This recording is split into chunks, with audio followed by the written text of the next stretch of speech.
Hi, Chris Sorensen, founder of Help. I wanted to describe to you in detail how to write a hardship letter to increase your odds of success in your loan modification attempt. Keep in mind, if this is going to be in your long-term best interest, you're going to be fighting 10 to 20 times harder to keep your home than you did to acquire the home in most cases. Now, I have to caution you. Far too many people become way too vociferous or way too long-winded when it comes to writing a hardship letter. I've also witnessed firsthand when people are cutting and pasting their hardship letter off the internet. Not advisable. Let me give you some insider tips and some tricks of the trade. Number one, your hardship letter needs to be handwritten. It should only be 1 page long, and in my humble opinion, it should be 3 paragraphs max. Also, keep in mind that if you are from California, Florida, a little bit in Nevada and Arizona, there is more loan fraud committed in these areas than the rest of the United States combined by far.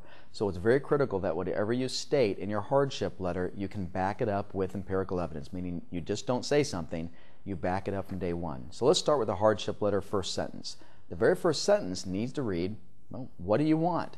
Let them know you've had a change of circumstances and therefore you're asking for assistance or modified terms of your original promise to pay. That's your promissory note or your contract on how you're going to pay back the money that you borrowed. Go on to say in this first paragraph how you became a homeowner. Keep it simple, but let them know. My spouse and I, we became a homeowner in the year 2005, and we thought that we'd go out of this home in the next 10 years after our children graduated from the local school district. Something to that effect. The second paragraph is what happened. There was a change in circumstances. For over 60% of you in America, the reason why you're asking for a modification is because of loss of income. Well, document that. Be prepared to document it. But state what happened. There was a loss of overtime.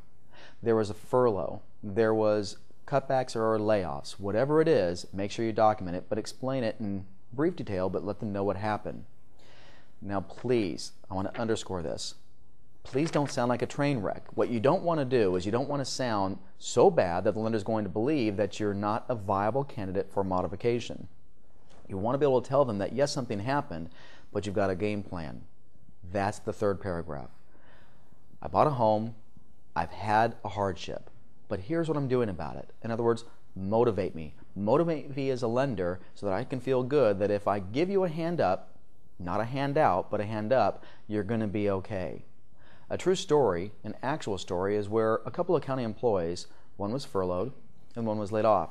The one who was laid off went to trucking school. He became a truck driver, got a trial modification, and once the income was able to be documented, he and she, the husband and wife, were able to get a permanent modification. Now that's one of the rare success stories, but that's the way it's supposed to work.